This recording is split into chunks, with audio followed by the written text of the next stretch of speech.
Welcome then to Brands Hatch for the first round of the Hottrax Motorsports Endurance Series, sponsored by Sorrymate.com, the people who help when things go wrong. Weather conditions are poor with cloudy skies and intermittent rain showers making the circuit slippery. Tyre choice will play a big part in today's success. Here's James Brennan to give us a complete rundown with whom and how it all works. So this is it then. This is the start of Hottrax Motorsport Endurance. This is what all of these competitors are here to do. Over 47 bikes on the grid, a 3-hour race, and every single one of these is going to be looking for the #1 spot. Got some stars here with us today. I'm not sure about the hoi polloi of racing, James. Yeah, very true. Here we go, though. This is our Le Mans start. Yeah, right. It's legging across the track like a lunatic. Your partner's sitting on the bike.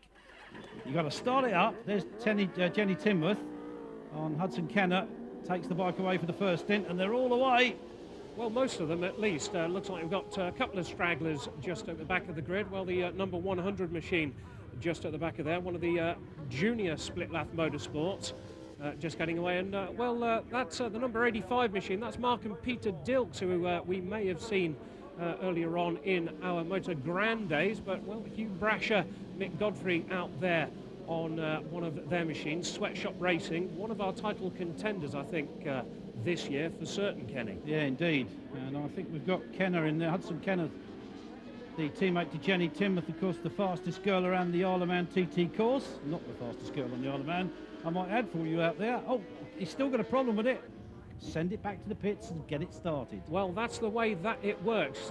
These guys have one transponder between them, and effectively when they're out on track they share that transponder. So if one rider does have a mechanical, they need to get the bike or the transponder back to the paddock racing machine. And of course these guys sporting yellow and red armbands. Slight difference is you'll be able to tell the rider on board. So as we saw earlier, of course, endurance is made up of stops and starts, and the quicker you get in and out of this pit lane area, the more time you're going to make up.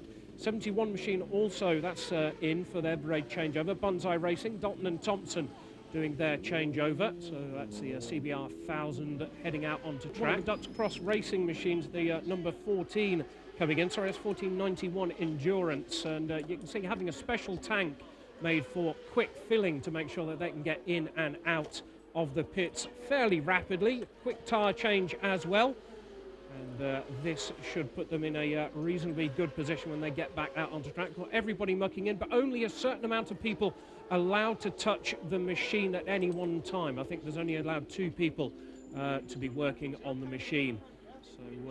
So it's Will Sawyer and Richard Stedman, both on, it's a Triumph, so it's a 675. Very professional looking team. Did you see that fuel refill? That was Formula 1 type. Yes, virtually like that. Well, they do have the equipment to help them. Of course, looks like we've got a Ninja masquerading as a fuel filler in the background there. Yep. Well, some tyre wear very apparent here.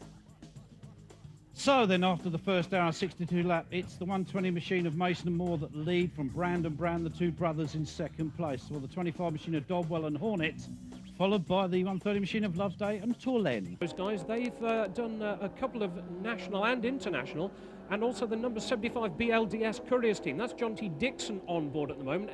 That looks like the GT Racing boys having another spill for the second time. And yeah, I think the marshal's given up the ghost there. He's had enough.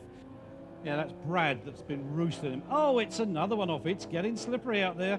Yeah, it is. Well, the track drying out, and he's decided to move on to administration.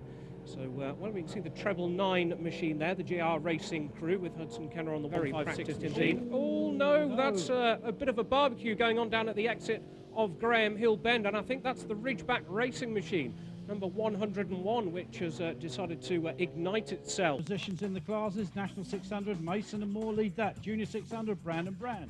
Junior 1000, it's Berryman and Flint, and National 1000s is Kenner and Timworth. Well, it started to rain. This is not good.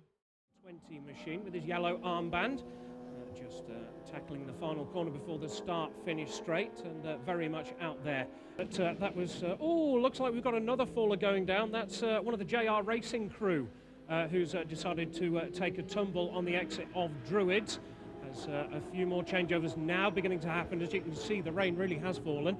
And, well, just going back to Sweatshop Racing, I think they're the first in the UK to ever crash a brand new ZX-10R. No. He was obviously very happy with his performance.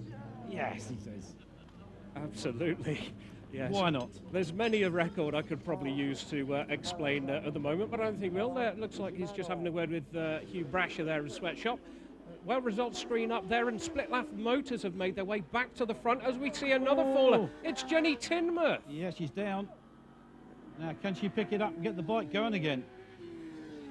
Well, she needs to get over there pretty rapidly. She's obviously fine and okay and well used to having the odd excursion. She's thrown away the lead, and that's not good. She's got to walk back to the pits because she's going to get that bike going. And they brought the safety car out, James. Yep. Definitely did drop some oil or petrol or something down on the track there. Absolutely, yes, and that stuff right online. So under safety car conditions, we are at the final stages, and you can see that safety car flag out. So Andy McKnight out there in the BMW M3 leading the pack around. And, well, the rain still falling. Well, the question is, will this go to the end of the race? As we see Hudson Kedden there going through the shot with BLDS Couriers and M&M Racing still out there. The laps counting down, Kenny. Yes, and if they stay out there behind that safety car, I think it's the first time a safety car is going to win a race. Yeah, that's right. Ex-2010 champion Andy McKnight taking the checkered flag. On 4 rather than 2 wheels. Let's have a look at the result then. It's the M&M Racing team that bring it home first. Brown Brothers in second. Ducks Cross Racing in third. Split Laugh Motorsports in fourth. Sherwood Motorcycles followed by Banzai. Let's have a look at National 600 class. Well, it's Mason and Moore who lead that with the M&M Racing team. 167 laps. Only a couple laps behind the second place. Junior results then for the Brown Brothers. On the Brown Brothers Racing, 166 laps. Pretty good in those conditions, I reckon. Let's have a look a little bit further down then. National 1000 results. Kenner and Tinmouth took that despite that spill by Jenny Tinmouth in the closing laps. 165 in all they did. And the Junior 1000 results was Dobwell and Hornet on the Sherwood Motorcycles with 164 laps. So they're all pretty even, I have to say. Well, that's it from Brands Hatch. We go to Mallory Park 16th and 17th of April for more endurance racing with SorryMate.com and Hottrax. See you there!